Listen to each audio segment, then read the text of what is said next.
Good evening, everyone. So here we are once again. This is the second Monday of the month, and here we are with our meeting in English, 12 meetings in English per year. Hopefully one day we'll have some more, but for now, that's what we got. And as we usually do, we're going to start our meeting with a prayer. Then we're going to invite our dear Fabio. Well, now I messed up the names, right? Flavio and Fabio. It's going to be, right? Fabio and Flavio. It's a tongue twister. And so we're going to have Fabio here. And then we're going to have our dear Flavio, which we've been trying to find a spot on his agenda so that we could have him here. And so, as I said before we start, let's do our initial prayer, and then we're going to invite our friends to be here with us. And so, let me say this: welcome also everybody that's online. Maybe there's one or two people, and the ones who are online on the spiritual realm too, right? Maybe they're watching us here as well. So, with this, let's say raise our thoughts and open our hearts even more so that we can be blessed, receive the good vibrations, receive these blessings of light and of love that usually come from our dear Creator, from the spirits, the good spirits that surround us, and that are always with us, trying to pull us towards this light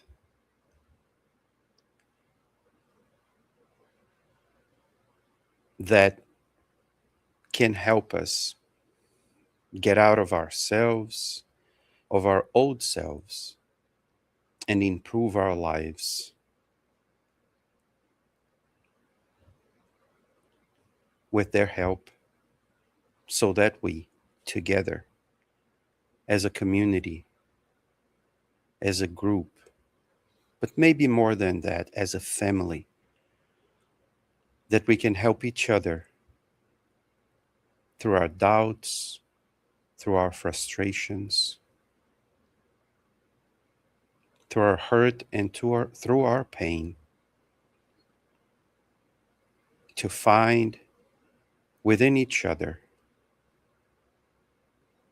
the support and the encouragement that we all need to go through our lives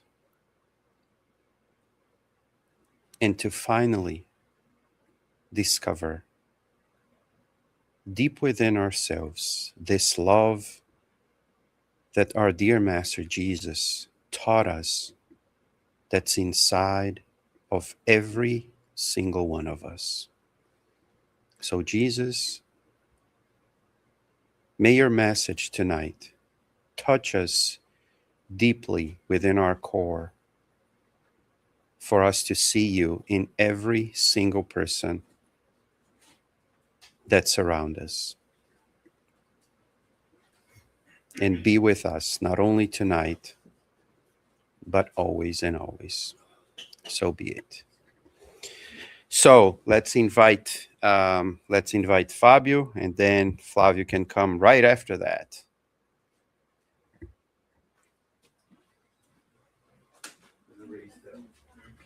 Raise the camera because you see these two guys are too high.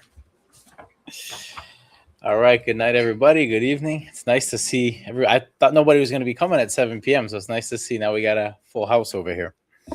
So today we're going to be reading from the book, The Way, the Truth, and the Life by Emmanuel and Chico Xavier, chapter 9, which is entitled Christian Gatherings. On the evening of the first day of the week, when the disciples were assembled with the doors of the place locked for fear of the Jews, Jesus came and stood in their midst and said to them, "Peace be with you." This is recorded in the Gospel of John, chapter 20, verse 19. Ever since the day of Christ's glorious resurrection, earthly humankind has been considered worthy of relations with the spirit world. Due to the need to keep the human mind from considering such a possibility too soon, the book of Deuteronomy forbid any sort of communication with those who had gone through the portals of the grave. However, just as Jesus' forgiveness and unlimited love to mitigate the old law of inflexible justice, he further softened the demands of the Mosaic Code by coming to meet his heuristic disciples. When the doors were locked so that tumultuous vibration from outside adversaries would not trouble the hearts of those who eagerly desired divine communion, the beloved Master appeared, increasing everyone's hope in life eternal. At that unforgettable hour, the activity of exchange between the visible and invisible world was established. The Christian family, in its many expressions, would never be without the sweet nourishment of its loving and close-knit gatherings. From then on, disciples would meet in the cenacle of Jerusalem as well as in the catacombs of Rome. And in modern times, the deepest meaning of such gatherings remains the same, whether in the Catholic or Protestant churches or even in the Spiritist centers. There should, I think it's a little misspelling here, but there is one objective: to seek inspiration from the higher realms. The only difference is that within the Spiritist environment, the soul is able to gratify itself more fully in higher flights because it does not concern itself with certain dogmatic prejudices or with an organized clergy. So that was Emmanuel's comment, and there I have my little comment here about the reading itself. So the chapter begins with a very important message from the gospel, obviously. Jesus had been crucified. The disciples were frightened, confused, and probably still trying to understand everything that had happened. Their master, whom they had followed and loved, had apparently been taken from them. So they gathered together behind closed doors, and then something extraordinary happened. Jesus appears among them and says, "Peace be with you." The first thing worth noticing is what Jesus chooses to say. He could have appeared with a long explanation about what had happened after his death. He could have immediately spoken about the resurrection, the spirit world, or the future of Christianity. Instead, his first message simply is that of peace. And I think that tells us something about what a true Christian gathering should ultimately produce within us. When we come together in a church, a Spiritist center, or even a gospel study, what are we looking for? Knowledge is important. Studying is important. Understanding the doctrine is important. But if all that knowledge doesn't gradually produce more peace, charity, and patience within us, then perhaps we're missing the true purpose. Emmanuel uses this appearance of Jesus to discuss something even deeper: the relationship between the physical and spiritual worlds. He reminds us that in the Old Testament, particularly in Deuteronomy, communication with the dead was forbidden. Why? From the perspective Emmanuel presents, humanity at that time was not sufficiently prepared for a healthy understanding of spiritual communication. People could easily transform communication with the spiritual world into superstition, fortune-telling, or even just curiosity. So that was the reason for the prohibition. But humanity develops just like everything else. And Emmanuel explains that just as Jesus transformed humanity's understanding of the old law, especially by replacing the idea of simple punishment with forgiveness and love, Jesus also revealed something extremely important through his resurrection: that life continues. The grave doesn't destroy the spirit, and death doesn't destroy love. Death doesn't necessarily eliminate the possibility of communication between those who are incarnate and discarnate. Jesus himself demonstrates this. His disciples had watched him die, and yet afterward he came to them. This is especially meaningful from a Spiritist perspective because one of the central teachings of the doctrine is exactly the continuity of life. We don't suddenly become something completely different simply because the physical body dies out. Our consciousness remains the same, our moral qualities, and our individuality. And therefore, the relationship between the physical and spiritual world is not something unnatural. They are really two dimensions of the same. There's another detail in the gospel passage that Emmanuel emphasizes. The doors were closed. On the surface, they were closed because the disciples were afraid. But Emmanuel gives us another way of thinking about those closed doors. He says that the disciples were protected from the disturbing vibrations outside so they could experience that moment of communion. We can bring that idea into our own lives. When we enter a spiritual environment, such as this one, perhaps we also need to close certain doors. Not necessarily physical doors. We need to close temporarily the doors of everyday noise, the problems at work, the bills, our anxieties, and our judgments. Everything happening in the outside world. Because sometimes we physically enter into a Christian gathering, but mentally we never actually arrive. Our body is sitting in the chair, but our mind is still somewhere else. And I think this chapter invites us to ask, what am I bringing into this environment? Because spiritual communion isn't only about what the spiritual world brings to us, it's also what we can bring to others. If 20 people gather together sincerely seeking peace, prayer, learning, and improvement, they create a different environment from 20 people gathered while carrying gossip, hostility, or judgment. So the preparation for a Christian gathering begins with each of us internally. Emmanuel then makes a connection across the history of Christianity. He talks about the disciples gathering in the upper rooms of Jerusalem. Later, Christians gathered secretly in the catacombs of Rome before they were persecuted. Today, we gather in a completely different environment. We might gather in a Catholic church, a Protestant temple, or a Spiritist center. The buildings are different, the rituals may or may not be there, and the language is definitely different. But Emmanuel emphasizes that the essential purpose remains the same. Human beings gather together in an attempt to connect themselves with something higher. And I think this is a lesson in humility in the religious aspect. Sometimes we become too focused on labels. I'm Catholic, I'm Protestant, I'm spiritualist, I'm Spiritist, I'm Buddhist. And without realizing it, religion can become another reason to separate ourselves from others. But Emmanuel reminds us that sincere people can seek God in many places. The Spiritist perspective gives us particular explanations about reincarnation, mediumship, and the relationship between the living and the discarnate. But greater knowledge should never produce greater pride. Ideally, greater knowledge should produce greater responsibility.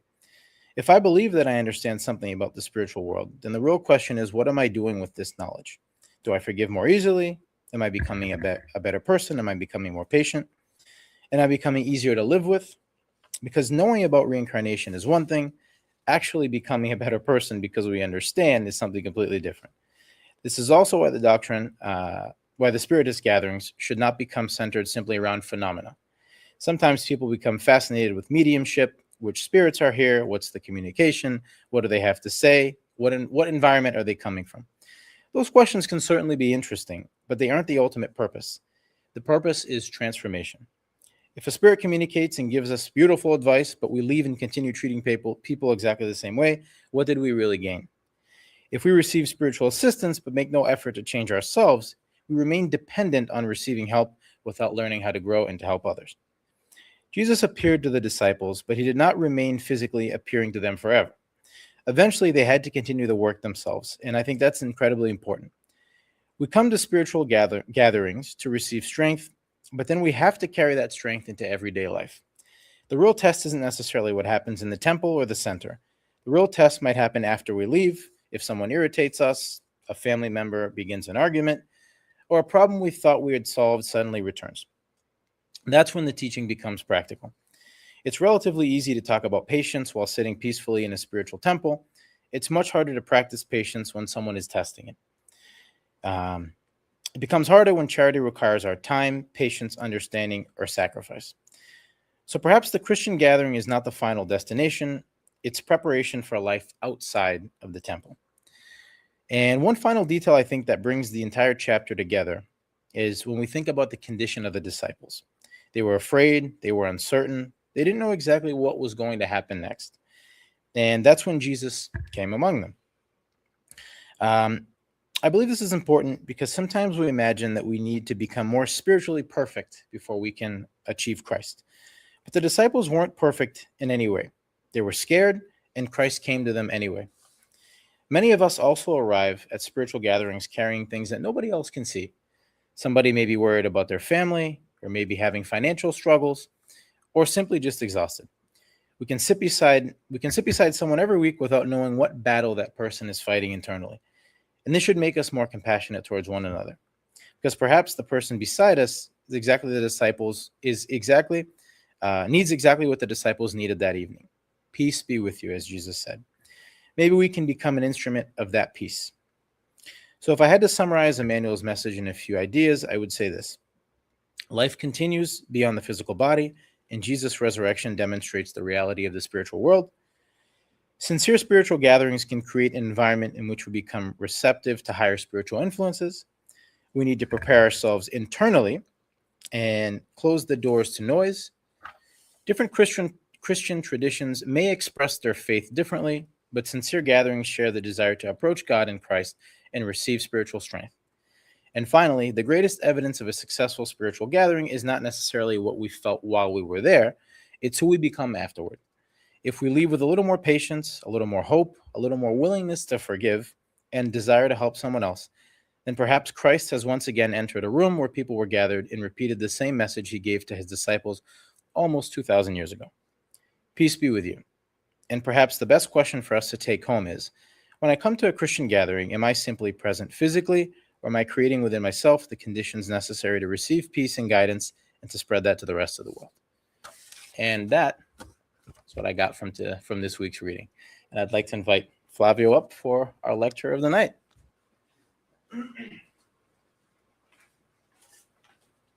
All right. Hello, everyone. How are we doing? Doing well? Awesome. Having a good week, I hope. Just started, right? So far, so good. I love it. So before we start, we'd like to express our gratitude to our friend Mac for the invitation of tonight's visit here that we have.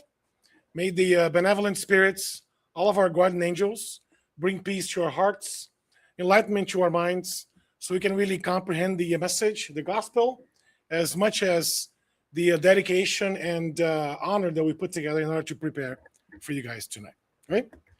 So, beautiful message that opens up. Great segue for what we're going to be talking about tonight. The transforming power of an encounter with Jesus. So, let me say this. When we read the gospel, do we put effort into reading it? Do we try to put ourselves into the shoes of those disciples, the apostles, or people that we see that were talking to Jesus? How much do we see ourselves living in that moment? How much do we put ourselves into that overall environment where Jesus came and spent some time with us? A few years, couple of years, but left tremendous amount of knowledge, as we know. So the question that I have is, have you ever had an experience in a way that changed the way you see yourself, or the way you saw yourself, maybe a different person, or even life itself? Think about this as we talk about, the encounter with Jesus. What are some of these opportunities or some of these experiences that we've had that completely changed the way we think about ourselves, that we think about others, and also what we think about life? Could be a traumatic experience, could be an accident, could be an enlightenment, I wake up one day and I totally see life differently. And obviously, as we are, studying the gospel, as we're studying Jesus' life, as he, left with us, what happens when that encounter is with Jesus? What happens when Jesus stops being someone we admire and we look up to and we pray to and we put in an altar somewhere, and he become someone that we allow to transform ourselves? can we think of that paradigm? Can we think of that change in perspective? Jesus right there and Jesus right here. Do you guys see the difference? Oftentimes, or as if, as we look into Christianity, as we look into the teachings that Jesus have left us, from the beginning, the early days of Christianity, a lot of folks have, have put Jesus in a place of admiration. Lord, look at the word that we use, Lord, right? But as we learn through Spiritism, Jesus is a spirit like we all are. He's not God. He's not special, right? He's just a spirit like we are. Obviously, he made a lot better choices way back when. That's why he is at the place that he is, a Christian, right? A Christian spirit, right? Christian means the anointed, right? The one that was selected, the one that was chosen to do or to carry out a specific task. All of us will be Christ one day. Yes, I'm going to repeat that. All of us, as we learn through Spiritism, will be Christ's one day. It may take, a few incarnations, some folks longer than others, right? But all of us will achieve the level of relative perfection. So, the time has come, my friends, for us to stop putting Jesus in an altar and start looking at Jesus, his footsteps, his teachings, the gospel itself, and start putting that inside of us. How do we do that? How do we do that? Maybe you can think of one Jesus teachings that you've had, you know intellectually, but you had a hard time putting into practice. I know that Jesus told me to do this, but it's so hard, It's very difficult for me to understand what he meant by that. I read the gospel. I read the Spirit's book. I read, all these, auxiliary books, and I still have a hard time putting that knowledge or putting that teaching to practice into my daily life. Think about one of those. There might be several, but think about one of those. So, for us to understand what Jesus is, it's important to define who he is, right? So, who is Jesus? Let's look from a Spiritist perspective. I know that our brothers and sisters from a different, walks of life, they look Jesus is different, right? Some of our friends from the Catholic world, think of Jesus as God, same thing. We Spiritists don't believe in that, definition. And the definition that I like to use here comes from the Spirit's book, question 625, that Allan Kardec asked the immortal spirits, who is Jesus, right? What are some of the things that we can really, who is this guy? Who is this guy that transformed humanity, right? Who is this person that changed, right? What is the most or the best model and guide that humanity can see and look up to? That's in a nutshell what the question says. And the spirits answer Kardec by saying, look at Jesus. So he is definitely our model and guide for not only us, but humanity overall.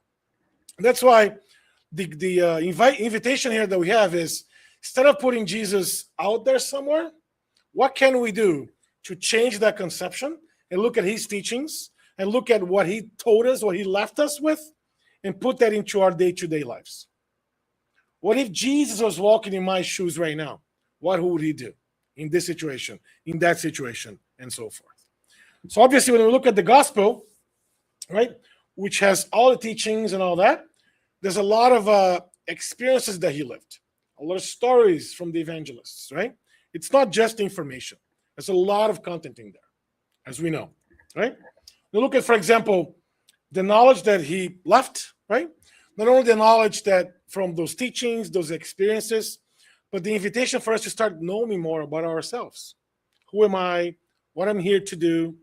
Or what I'm going to go next to when I pass on to the next life, and so forth. Spiritism gives us all these, tools for us to have a better grip on what do we do, right? Where do we come from? What should we be doing now? Where are we going to go? And the more we know ourselves, the more knowledge we have about ourselves, our limitations, our accomplishments as well, everything that we're already capable of doing, the better we understand ourselves, the better conscience we have in order to put that knowledge into practice, into actions. For example, if somebody comes to me and says, Flavio, can you design a rocket to go to the moon? I'm going to say, thanks for the offer, but I don't believe I can do that. I'm not a physicist. I'm not an engineer that can, create those things, right? But somebody comes to me and say, can you join me? We're going to go visit so-and-so, help that person because something's happening there. Oh, yeah, I can do that, right? Oftentimes, we look at Christianity, we look at these invitations as, oh my God, am I able to do that? What am I gonna say? What am I gonna do? It's because we don't know enough about ourselves, about our capabilities, about what we already are able to do and to carry out in the name of Christ, in the name of Jesus, right? So knowing about ourselves is really, really important. And obviously, right, if we can understand, the more we know about ourselves, the more we understand about spiritual progress, right? That's expressed and achieved through character and service. Meaning, the better spirit I am, the better character I have, the better moral character I should have. And obviously, the more I'm serving others, the more I'm practicing Jesus' teachings through the lives of others or for the lives of others, and so forth. So look at the Spiritist perspective of Jesus. It's not of a God. It's not of a something totally out of reach from us. It's not of somebody exceptional in a way that, oh my God, I'll never be able to understand what Jesus is. No. All of us will get there at one point. We have to demystify the idea that Jesus is God, or that Jesus is somebody that God, oh my God, he's the special one. Do you know why? Because if there were one person who would be special, it would have meant that everybody else would not be special. And if God liked one person better than the other, what kind of God is that? What kind of parent is that? And if you're a parent and you have more than one child, do you love one child more than the other? I don't think so, right? Parents don't love children more than the others, right? We may have better relationships with one child versus another based on affinity. Thank you so much, Vanya. Based on affinity, based on, but not because we love one more than the other, right? And God has this parent, a mother and father figure that we have that created all of us. He loves us the same way. Doesn't matter where we came from. Doesn't matter what we do. Doesn't matter if we're even following Jesus or not. Doesn't matter if you're atheists. Nothing matters. God loves us, period. There's no if, there's no but, there's no nothing, right? God loves us, and that's the end. So, if God loves us all the same way, nobody could be special. I know that maybe your parent told you you're special growing up. Maybe your father told you, your mother told you, right? But in the eyes of God, nobody's special, not even Jesus. That's one misconception that it's important for us to mention so that our encounter with Jesus is demystified, if that makes sense, okay? So it's relatively easy to admire Jesus. Oh, Jesus did this, or he did that, and he said this, and he said that. It's easy to admire him. It's easy to say, oh my God, yeah, he did an amazing thing. But it's much harder to live like him. Much, much, much more difficult to live like Jesus lived, right? So we all agree with that. So thinking about that, what are some of the things that we can, grab as far as knowledge, as far as understanding, as far as know-how, that we can start living much more like Jesus versus putting Jesus in a place that it's unattainable and so forth, right? So first of all, a comment, Jesus did not merely teach, he awakened people. He was not just a teacher or a pastor or a preacher, he awakened people. And that's something that's important for us to mention. Why? Because there are a few examples that's worthwhile revisiting. The first one was in the Gospel, chapter 16, which is the example of Zacchaeus. If you remember the story of Zacchaeus, Zacchaeus was a tax collector. He was a very rich person. And as a tax collector and a rich person back in those days, Jesus' days, 2,000-ish years ago, that would have meant that it was very possible that Zacchaeus was not very well liked by the people, right? Because nobody liked tax collectors. They don't like him now. They didn't like him even less so back in the days. It was also very possible that Zacchaeus may have made mistakes and may have stolen money from some people. Very possible, very likely. Folks, this is the era without calculators, right? This is the time that people just had to make, it was very difficult, very different world back then, right? So, what happened with Zacchaeus? He got to know that Jesus was going to be in a certain place. And he goes, oh my God, I have to see him. I I have to find my way to see him. It's also important to mention that Zacchaeus was very short. As a short person, imagine a lot of people coming in, gathering for Jesus. And keep in mind, this is before Facebook, before WhatsApp, before Instagram. Nobody would say, hey, Jesus is going to be in Peabody Monday, August 10th. No, nobody. It was word by word, word of mouth, right? And the word of mouth, Zacchaeus got to know that Jesus was going to be there. And he just went out of his way to find a way to see Jesus. And what that meant, he had to climb a tree. Remember, he was a short person. He had to climb a tree in order to be closer to Jesus, in order to be able to see him. And then when Jesus got into that, gathering of people, he saw Zacchaeus and says, Zacchaeus, I'm going to eat dinner at your house tonight. And I'm going to sleep over there. And then imagine the word, oh my God, Jesus is talking to a tax collector, a crook, or this or that. There was a lot of, talks behind the scenes, right? When that happened, oh my God, I feel like I'm flying now. I love it. For those of you who are not here, it's very warm and there's a lot of air coming in thanks to the benevolent souls that helped us here. So anyways, and then Zacchaeus was able to climb the tree. And when Jesus saw him, he says, Zacchaeus, I'm going to eat dinner at your house. I'm going to sleep over there. And because of that, everybody was talking. Oh my God, what is he doing? He's going to sleep at the house of a crook, a thief, or not a moral, upstanding person. And then when Zacchaeus got to spend some time with Jesus, he said, Jesus, what I'm going to do is I'm going to give up half of my fortune. I'm just going to give it all up to the poor, the needy, the ones that need a lot of money.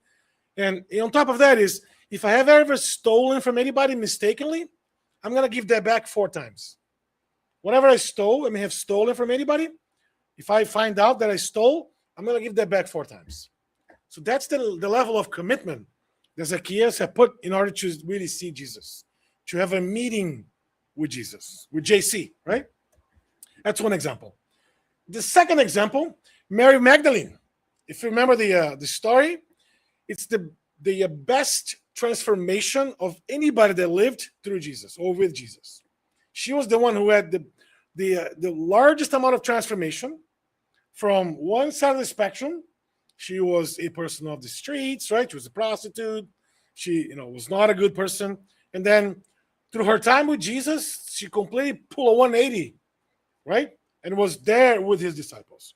That's one total new direction for Mary Magdalene. An amazing story that's worthwhile revisiting if you have the time. That's why when he was, I think it was mentioned by Flavio mentioned here, the resurrection, when he appeared to whom? To her. Not the disciples, not Peter, who was with him at all his sides, right? Not anybody else. He appeared to her. So keep that in mind. He appeared to her, not anybody else. So to really prove the point that how much she developed as she was here incarnate, right? Incarnated.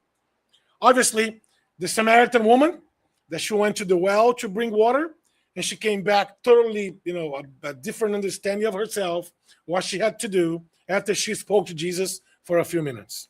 And as you mentioned, Peter, the level of responsibility that he got after he started really spending more time with Jesus totally changed his commitment, totally changed the way that he saw the gospel, he saw his life.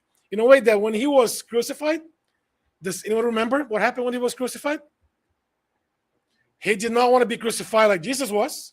He was crucified upside down because he didn't see himself deserving the same treatment that Jesus had had. So all these are great examples. And the last one, obviously, one of the biggest transformations of all time, Paul of Tarsus. And if you remember Paul of Tarsus, that's one that really, even his name got changed from Saul of Tarsus to Paul of Tarsus.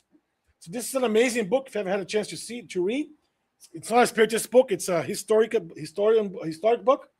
Saul of Tarsus, a biography of the Apostle Paul. So if you look at Saul before the encounter, who was Saul? What does he do? What was he doing? He was somebody who was convinced he was right. I'm fully convinced I'm right. And his conviction led to him having a specific, characters or traits. So, for example, he was highly educated. He was very religious, deeply religious in the common faith of the time, right? He was a Jew who was very educated, spoke many languages. He was passionate and also very zealous about his interpretation of truth. He believed that whatever he read on Talmud or Torah, he was the truth. He was very convicted or convinced that whatever he read was indeed the truth. He persecuted followers of Jesus. He went after, he killed people, folks. That's what he did. He was adamant of chasing Christians at that time, or Christ followers. And his problem, according to the author, was not lack of conviction, but conviction without sufficient perspective. He was very convicted of something. He had a huge conviction of something, but he did not have a sufficient perspective into what was really happening, what was really Christ's message, right? So in a way that conviction without humility can become an obstacle to truth. That's what this author argues with us. So if you have a lot of conviction, but you're not humble enough to recognize or to acknowledge that you may be wrong, you are in for some troubles in the future. So it's always important for us to have humility. That goes back to know thyself. How much am I able to do? How much do I know about myself? How much do I know I could be wrong? It could be right. Questioning, how as much humility as we have, that helps us really put into perspective our convictions. And Paul of Tarsus was a great example. So, what happens when he saw, Jesus at the road of Damascus, or the encounter with Jesus? I'm sure you all know the story. Zealous persecutor. He was brilliant. He was a fierce Pharisee, determined to eradicate early followers of the way. He's like, you know what? These people here are the worst of the worst. I can't even live with these people. I got to just put them out there, right? Same. Have you heard about, similar rhetoric these days about a specific type of people that's happening somewhere? Maybe immigrants, I don't know. Great, analogy there. So the blinding light, when he was walking on that road to Damascus, he saw a blinding light. Thanks to my AI skills for building that image. Thank you very much, right? ChatGPT. So that blinding light, when he was at the road of Damascus, and then a celestial brightness overwhelmed him. He felt like, oh my God, what's going on? What's happening here? Imagine what he felt that just blinded him, and he felt powerless. A man that was very strong, very intelligent, highly educated, zealous. I mean, he was like one of the best that we could see back then, right? You imagine that person just put down all of a sudden. And then a question comes in. Saul, Saul, why do you persecute me? Why do you persecute me? What's going on? What's happening? Why are you doing this? That's the nutshell of his encounter. And obviously, right after that, in total humility, he replied, Lord, what will you have me do? What will you have me do? What do you want my life to be? I'm no longer this, what used to be here. I want to be somebody else. I want to transform my life in a way that the old person doesn't fit me anymore. I want to be something else in the future. Even named, he changed, right? So, then I asked the question, what if certainty is preventing you from seeing who you are? I'm so sure I can do this.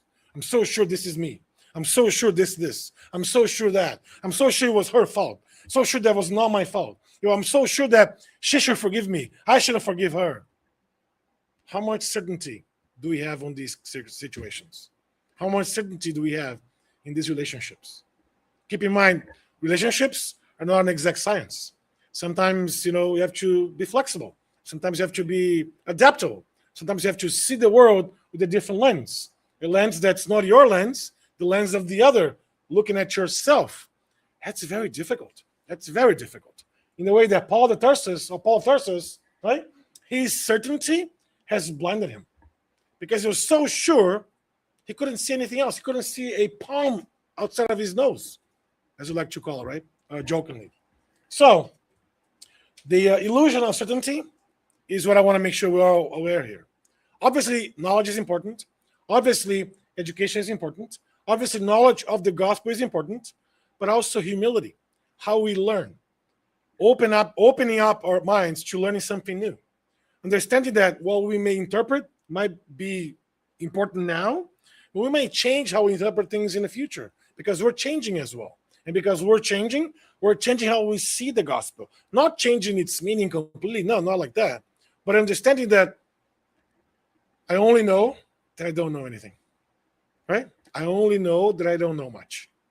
And with that mindset, with that approach, it's really given us the idea of an encounter with Jesus is transforming how we see the world. Obviously, Paul asked that question, Lord, what do you want me to do with my life? What can I do here? I don't want to be the old person anymore, right? So there's some lessons that we can take from Paul's rebirth. Obviously, he redirected his energy to a new person, a new self, meaning he did not lose his intensity. Obviously not. We Spiritists highlight how his passion was rechanneled in a way that his fanatical destruction into selfless labor of humanity. His fanatical destruction was causing him to do atrocious things, killing people, e.g. killing people, right? But instead, what has he done? He dedicated his entire life towards, being the biggest marketer that Christianity has ever had. We can say without a doubt that Christianity is only what it is right now because of Paul. All his letters, the reach that he had in different peoples, in different locations, different countries. Now, back then was just grouping of peoples and all that. Because of all his work, the marketing or the publicity work that he did through his letters, through visitation, he'll go and visit other groups of people and all that. He did a lot of that. He continued his life. He lived until the end of his life, really broadcasting Christianity, so to speak. Humility and grace. He accepted that he was blind. He was completely blind. He had no idea what he was doing. He was just, misguided. He was doing something that was not supposed to be doing because his conviction was blinding him. Then he sought forgiveness from those he harmed. Yes, he went after looking for forgiveness. He visited those. This book is amazing, my friends. If you haven't read it, you should buy it right now and read it on the way back home. This book is amazing. It talks about the story of Paul. And obviously, right, he relied humbly on Ananias as his confidant, as the person that he was his sounding board for all his new life as a Christian, as a Christ follower, and a Christ broadcaster, if I can use that term. And obviously, his unwavering mission. Obviously, he had trials. Obviously, it wasn't easy. He had some shipwrecks, he had some issues. But at the end of the day, he did become the apostle of the Gentiles because he, through his letters, through his teachings and all that, he spread the gospel across multiple different nations and grouping of peoples in different parts of the globe, going way beyond what we could have seen happening after Christ was crucified. Okay? To the point that he said, I live, yet not I, but Christ lives in me. That's his word. I don't live here anymore. That's no longer me. Christ lives in me. What I'm doing, it's Christ doing the work. I'm just a messenger. I'm just a tool. I'm no longer the one that is to persecute Christians or Christ followers. I'm now here as an instrument, as a tool that Christ is allowing me to be. Right? So, allowing Christ to live within us means governing our free will, governing the way that I want to do this, but hey, is that the right thing to do? I want to do that, but is that the right thing to do? Is that according to Gospel's moral laws? Is that according to maybe Jesus' teachings or God's teachings or God's laws and all that? And then we turn our free will into everything that surrounds around love and charity. Because at the end of the day, my friends, to live like Christ did is to love everybody. And obviously to practice charity, which is love in action, towards everybody as well. But Flavio, does that mean that I have to love my enemies? Yeah, Christ said that. But does that mean I have to invite him to have dinner with me every night? No, that's not to love your enemies, right? Loving doesn't mean you like him. That's very different. When you like something, I like lasagna. I like baseball. I like, technology. I like AI now. Everybody likes AI now. I like all these things now. Doesn't mean I love him. When you like something, you have affinity. I like somebody because that person maybe eats lasagna with me. That we call my wife. I like that person because that person watches some movies with me. Maybe that's a friend or your spouse or your kids or somebody. So liking somebody means you have affinity with somebody. Loving somebody means you're practicing the gospel. I can love somebody without having affinity. It's possible. Or do you think that Jesus had affinity with everybody that was living with him? No. Think of Jesus as a very elevated spirit, and the disciples were like people like you and I. We're like people that make a lot of mistakes. Look at Peter. He made a lot of mistakes, right? So there was not a lot of affinity, but he loved everybody. So when we learn to love everybody, independently what they feel, what they look, what they like, what they're interested on, doesn't matter. If somebody likes baseball and like basketball and vice versa, I can still love that person. We don't have affinity with sports. Or if that person likes the Yankees and like the Red Sox, yeah, we like different teams. We root for different teams. Doesn't mean I cannot love that person. So it's important to separate love and liking, because those are two separate things. And the more we understand that we have to love everybody, the more we understand that we don't have to like everybody. That would be impossible, because there are people that have different, interests that we do. And if you like somebody, have different, the same interests, not different interests. Okay? All right. So let's look at another example that totally changed after encounter with Jesus. So if you have not heard about this person, his name is Euripides Barçanufo. He was the apostle of charity in Sacramento in Brazil. And he did have an encounter with Jesus, which was an encounter different, not like Paul's encounter, which was on flesh. It was an encounter where he saw himself, and then he transported himself into meeting Jesus, and we'll talk about that in a minute. But important to mention about Euripides as his life overall. Euripides was a devout Catholic educator. He was a very devout Catholic. He would go to church many times a week, right? He was a revered teacher and leader in Sacramento, Brazil. And he sought deep moral answers to life's mysteries. He was looking for the answers through the gospel from the Catholic lens. That's what he knew back then, okay? He was also, reading the New Testament, especially the Sermon on the Mount, and deeply touched by his conscience. When he read the Sermon on the Mount many times, there was a quest on his mind. Oh, what are you doing with this knowledge? What are you doing to your life with this, teaching, right? Is that transforming you? Is that making you a better person, a better Christian, a better Catholic, and so forth? Euripides, when he first met, the Spiritism or Spiritist ideals, it was sort of an illumination exercise. When he read the Spirit's book, I have it here, Spirit's book. When he read it, he understood reincarnation. Oh, this makes total sense. Now the world's more just, because I can pinpoint if somebody is born from the same family, one is perfect, one doesn't have any limbs. What's the difference? Same parents, same family. God doesn't like this, then the other. He always had these questionings about moral justice or justice overall, human justice, that he couldn't get the answers just from reading the gospel itself. But then when he read the Spirit's book, he understood the idea of a spiritual justice. He understood that in this world, the world's not just, as we know. There are a lot of people that are not just here, but nobody is unjustified. Whatever we're going through, it means we have to go through those things. Whichever atonements, whichever difficulties, whichever obstacles we're all going into or towards, that means the best for us. Doesn't mean that I'm the wrong place, the wrong time. No. I learned through Spiritism that I'm the right place, the right time, with the right people beside me. And the right people may mean that relative that you don't get along too well. Have you thought about that? So I asked the question, who here does not have a difficult relative? Raise your hand. This is the time you're supposed to participate when I ask the question. Who here does not have a difficult relative? Nobody? Careful, because if you don't have a difficult relative, you may be the difficult relative. Be careful. So, continuing. And then obviously he read Leon Denis, and then he had a reassurance about life, suffering, faith, and reasoning together. So he was, in love with this new thing called Spiritism, right? And the more he read, the more he fell in love with it. And then he felt, right, a life that he was reborn. He embraced Spiritism, established something, free education where he lived.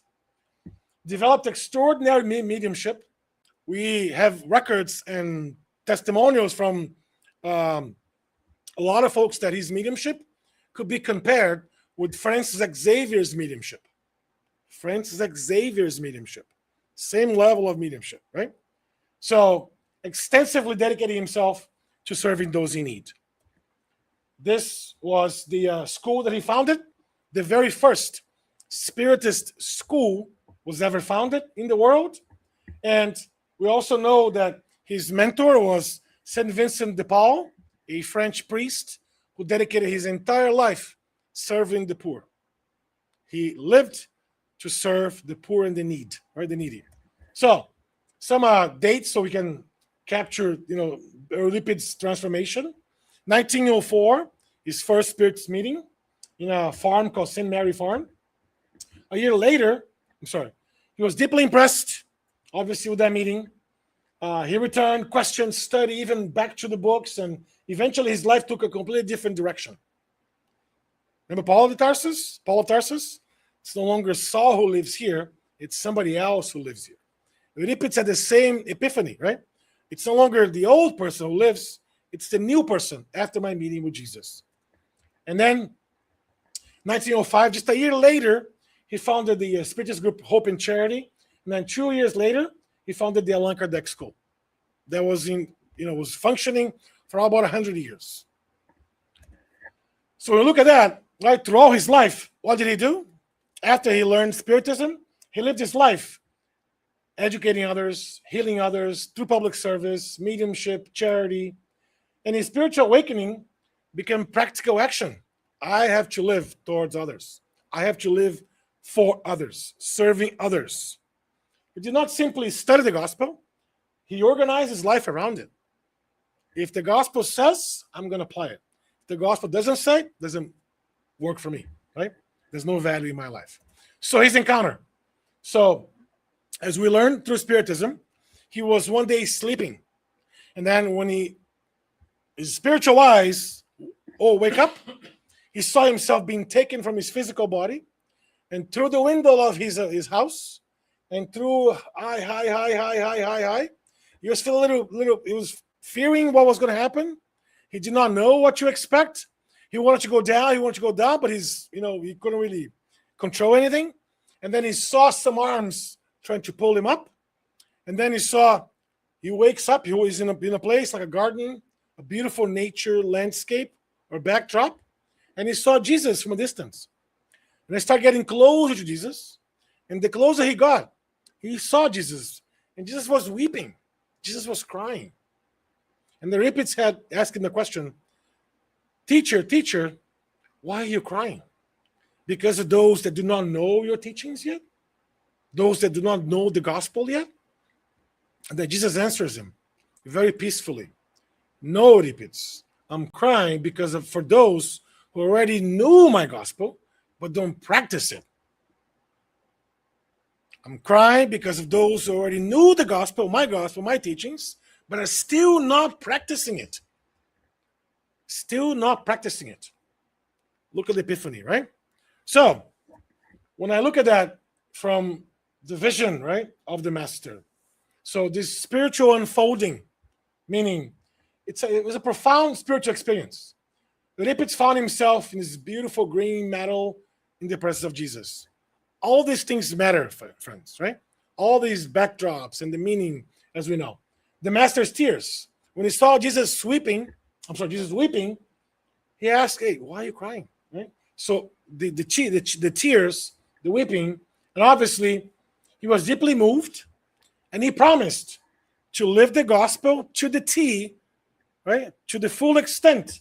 And not only that, he also promised Jesus that his entire life was to serve others. Dedicate his entire life towards serving others.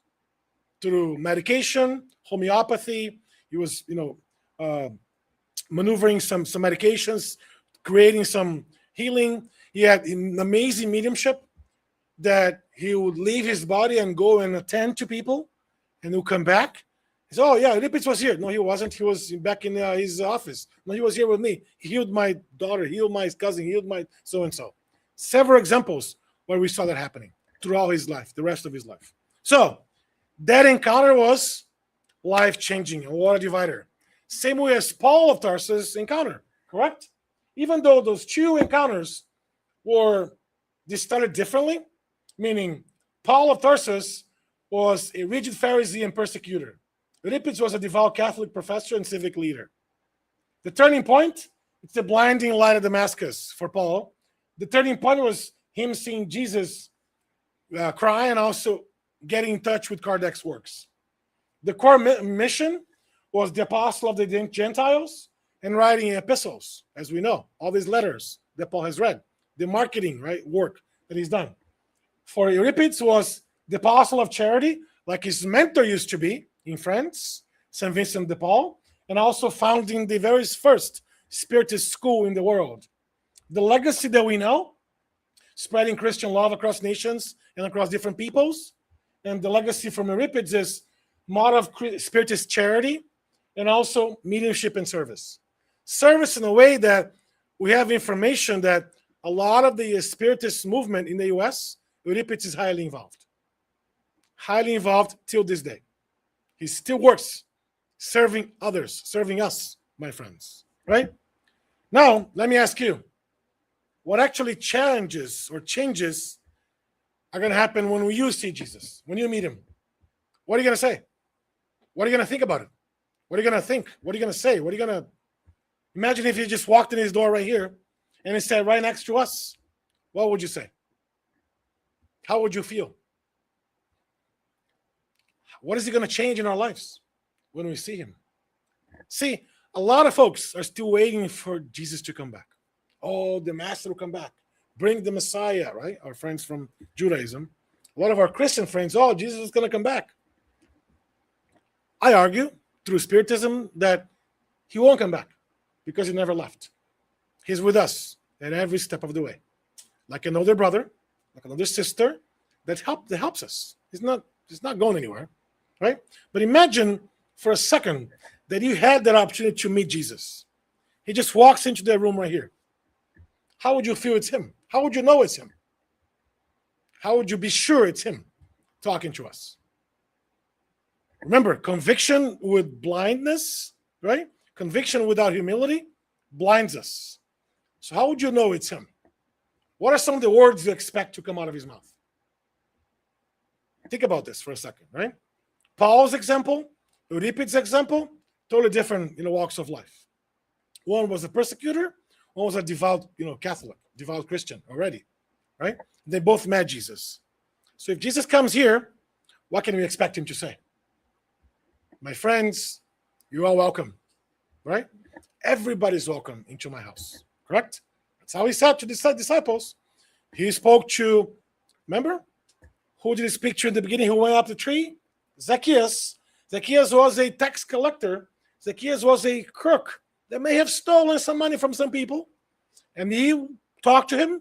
He went to have lunch or dinner with him, rather. He slept on his house. So he did not come from the sane and the healthy, right? He was there talking to folks that were, like us. Like us. What does that mean? People that have a lot of difficulties, a lot of challenges, a lot of areas to improve. Not perfect. Nobody here is perfect, as we know. So again, imagine if he walks in and says, everyone is welcome. Doesn't matter where you come from, what language you speak, what religion you go up. No, nothing matters. Everybody's welcome. God loves us the same way. There's no different treatment into how God loves us. Not one way versus another. No, nothing like that matters. Imagine that he says, you should help the poor. You should donate some of your money to the poor. Oh my God, this guy's not Jesus. He's a communist. What is he doing here? Oh my God, no, this is not Jesus. See how much we're blind sometimes? Because we don't stop to think about it. Zacchaeus gave half of his money to the poor. He donated half of his money. He was by himself. Half of his money was donated to the poor. And then moved on. He met Jesus. Paul had a lot of fame. He had a lot of name for himself. A good branding within the city and the community. Gave it all up. So that doesn't matter to me anymore. I'm a new person now. Jesus is my new walk of life, right? Lord, what do you want me to do? That's his question, right? Are we going to ask Jesus, what do you want me to do when he walks in?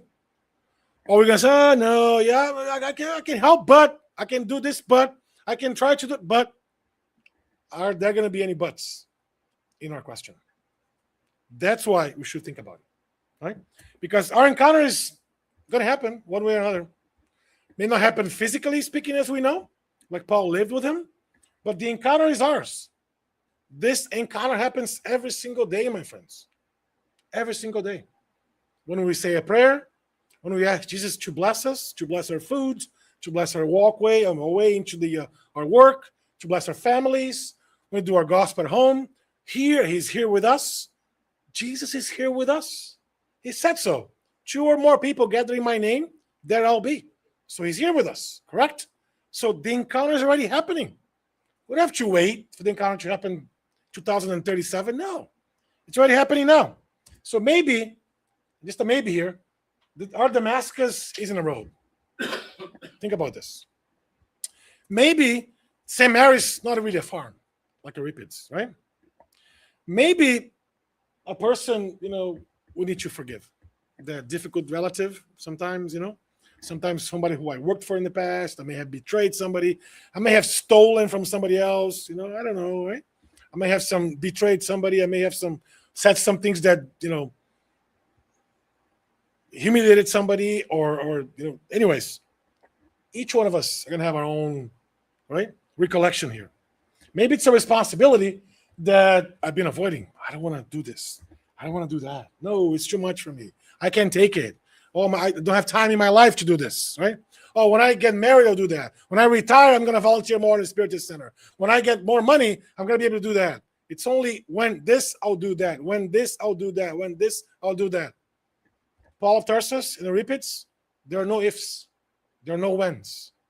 It happened, and then my life is changed. It's a new life now. It's a new life. Nothing. There's no buts, no whens, no ifs, nothing, right? Maybe it's a suffering that really opens up our heart when we say goodbye to a loved one, right? It's difficult, isn't it? It's very difficult, right? Maybe when a loved one is very close to us says goodbye to us or says, I'll see you soon, right? That changes how we see the world. It really does, right? And none of us here have, quote unquote, lost. Nobody loses anybody, as we know, but so you got the idea. When we lose somebody or somebody passes away, somebody goes back to the spiritual world, right? It's difficult. It's a traumatic event. We know that. Maybe it's teaching that we finally decided to live. You know what? I cannot live my life the way I'm living right now. I got to change it. I got to do this more. I got to go back to the teaching that I understand Jesus told me to do this, to forgive no matter what. He told us to forgive, period. Not to forgive if the person asks for forgiveness. Not to forgive nothing. There's no ifs. He asked us to forgive, period. Whatever teaching I haven't been able to grasp or to wrap my head around it, maybe it's time to do it. Maybe this is the time to do it, right? Why? Because the encounter is there. We encounter him every single day, right? The awakening, we know how to do that. We are all spiritists. We have knowledge. We have documentation, materials. We have books. We have literature. We have YouTube now. We can watch videos on YouTube like this one. We can watch later, right? So, my friends, there's no more excuses. The awakening, we can do it. We have access to it, the tools to do that. We also have the tools to transform ourselves, transform our lives. Not only the tools, but also the examples. Obviously, the Paul of Tarsus and the Euripides examples are the exception, are the utmost examples, yeah. But I picked those on purpose. Because if they can do that at that level, this much, I can do this much. I can start living my life differently now.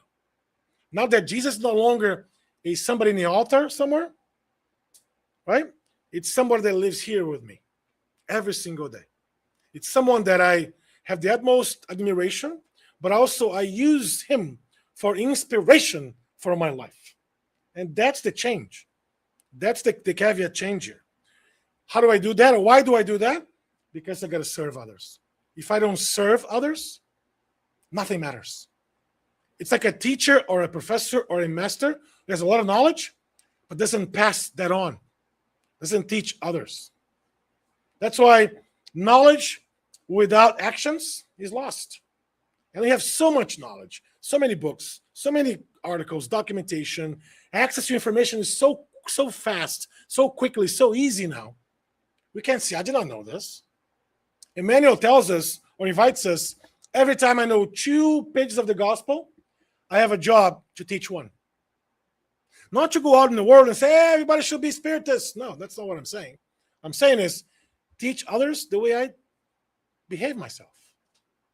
Because the best example, I should say, instead of that, you guys know that example is not the best way to teach, right? Do you guys know this? If you're in education, you should know this. If you're a parent, you should know this. The example is not the best way to teach. Do you know that? Not the best way. It's the only way. The only way. So if you don't, exemplify that, right? It's the only way to teach. So serving others, we're teaching others because they're looking at us. Every single thing that we do, somebody's looking, right? Our kids, our neighbors, our relatives, our friends, our spouses, everybody's watching. Everybody's watching what we do. When we serve others, we're truly living the gospel daily. And the more we live the gospel, the more we truly understand the maxim that Kardec left us, that without share, there's no salvation. Doesn't matter. You could call yourself X, Y, and Z. You could be a spiritist, non-spiritist. You could be an atheist. Nothing matters. What matters is the more charity you practice, you put towards others. That's serving others. And the more we do that, the closer we'll get to living Jesus' life here inside of us, deeply inside of us. So that encounter with Jesus, my friends, it's not a specific time in life. It's not, August 10th at 8:07 p.m. at night. No, it's every day. It's constant. It's a constant invitation for us to transform ourselves, transform our lives, and live better lives, serving humanity with love. That's the invitation. That's the message. From Zacchaeus to Mary Magdalene to the woman that, the Samaritan woman, to Peter, to Paul, to Euripides. So many examples that we can pick whichever one we want. At the end of the day, we're all called upon serving others. We're all called upon using Jesus as our best inspiration for our lives. Thank you.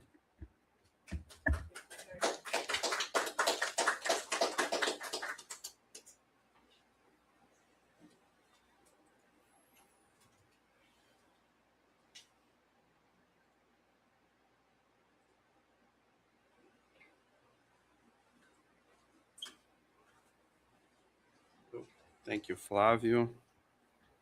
Thank you, everyone, for being here. Nice encounter with you and with Jesus. So as we are we all set? What are we? Okay. So as we finish our meeting, let's just give a few of the announcements, right? So in this September now, next month, we're gonna have our yard sale here. It's usually on a Sunday. This month, September, will be the 13th. So we will. We already have some stuff. You can see there. This room, there's a bunch of stuff already. So we're receiving stuff. If you guys have something that you don't want anymore, that you can bring it here, and then we can leave it, and then we can sell for the community. And of course, the money comes to help us pay the bills, which is, everybody has them, right? Everybody knows what bills are. Flavio doesn't know. Do you know? Yeah. So so on the 13th, we're gonna have our yard sale. Usually September is kind of cooler, so it's nice to be outside, and it's If it rains, then the next weekend I think it's going to be. But we're going to have more information later on if we need to say something extra about that. This September as well, not for our Cantinho, but we have a board with the announcements. And in September, we have on the 5th, it's that, what's the Labor Day weekend, right? Is that Labor Day?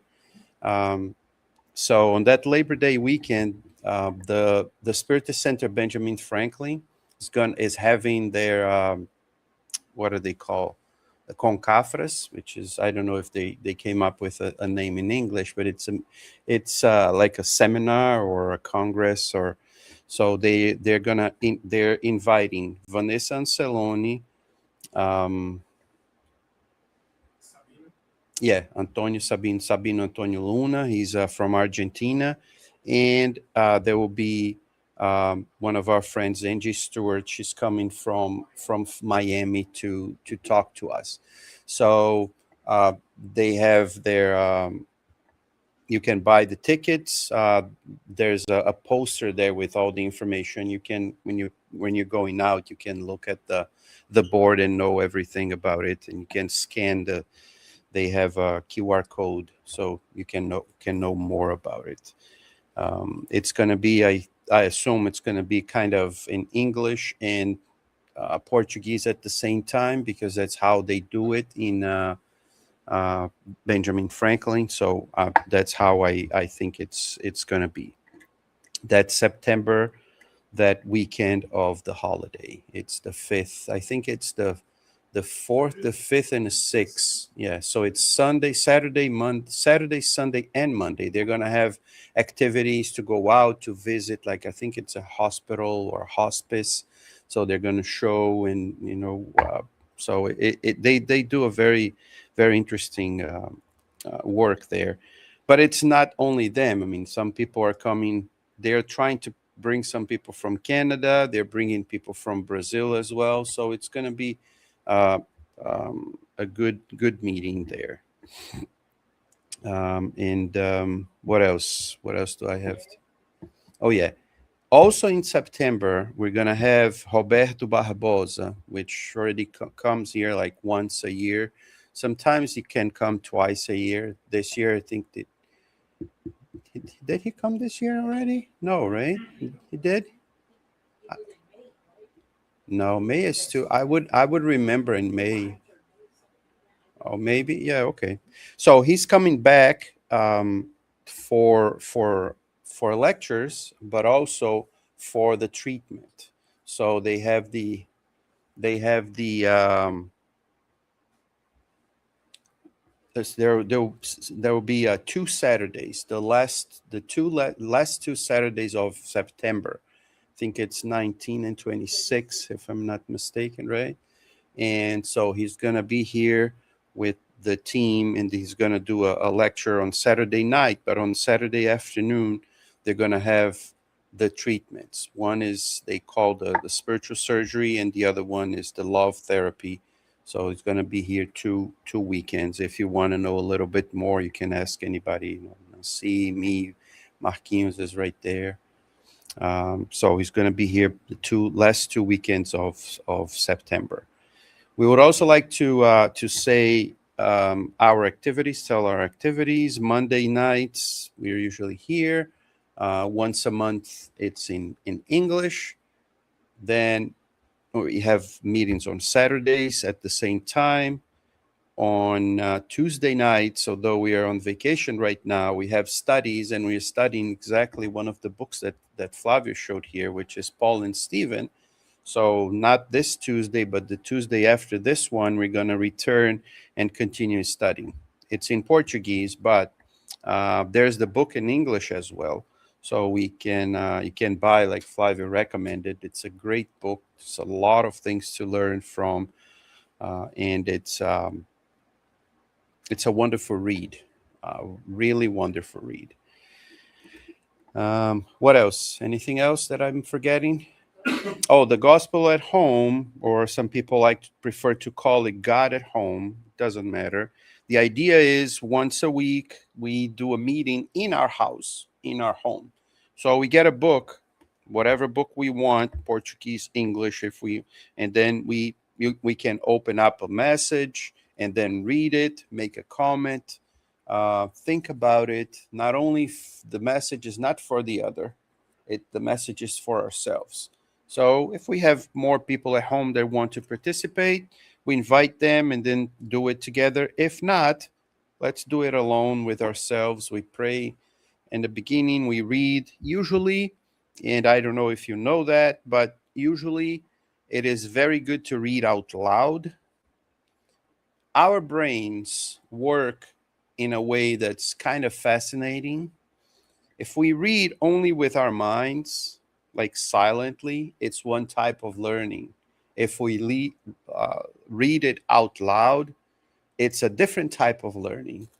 And because as we are reading, we have to focus more with reading out loud. We have to focus more. If we make a mistake, we realize that we made a mistake. We read it again. And if we don't do that, we kind of get lost in our own thoughts. But if we are listening to what we are reading, it increases the power of learning. So we read it out loud, and then we make some comments, not for the others. Although sometimes when I'm doing my God at home, I remember Fabio, for example, right? And I'm going to say, oh, I wish Fabio was here because he needs this message so bad. No, like I said, it's not for the other, it's for me.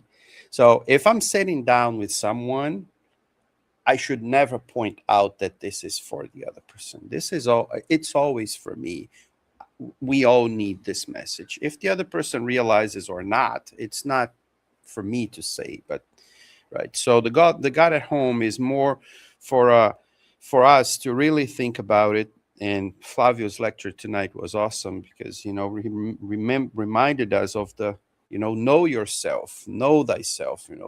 It's for me to know me, to know myself, to know how I am, who I am, what I need to do. And the gospel at home helps us a lot with what Flavio was teaching. And then we are meeting Jesus and encountering Jesus. And then this encounter hopefully changes, it transforms us as we learn to say, as we learn to speak, as we learn to live better. But as Flavio finished like beautifully, as we learn to serve, which is very, very important. Serving is very important. So having said all that, I have to thank everybody once again for being here. Thank the ones who are online or were online. And hopefully Flávio will be able to come back here sooner than later, right? We've been trying to get this guy to come here. He's so busy. He found a little spot there in his schedule, and here he is. Thank you again, my friend. It's always a pleasure to have you here. And that's it. Next week, someone else will be here, and a month from now, or more or less a month from now, second Monday of the month, we'll be back with another talk in English for us to learn not only Spiritism, but to train our ears on the English language and Spiritism in English as well. So if we want to, we can close our eyes so we can do our final prayer. And the prayer is just a simple thankful reminder of ourselves to be even more thankful to God for allowing us to be here tonight, for being here with us tonight, for making us or helping us stop for a little bit and focus not only on the message, but that these messages can really touch us. And we need to calm down, lower our thoughts a little bit, or calm our thoughts so that we can thinking about the goodness that Jesus came to spread to us, that we can relate to it, think about who we are, and try and do our best to become better people, better spirits. So, dear God, once again, we are thankful for this opportunity of being here. Not only here at Cantinho, but being here alive, sharing your love, sharing the companionship with the ones who want to ride and want to walk the path of love, the path of kindness, the path of harmony that leads us all to you, the brightest light, the brightest love. May your love be with us, our families, our world, not only now, but always and always. So be it. So once again, thank you very much for staying with us, and we'll be back soon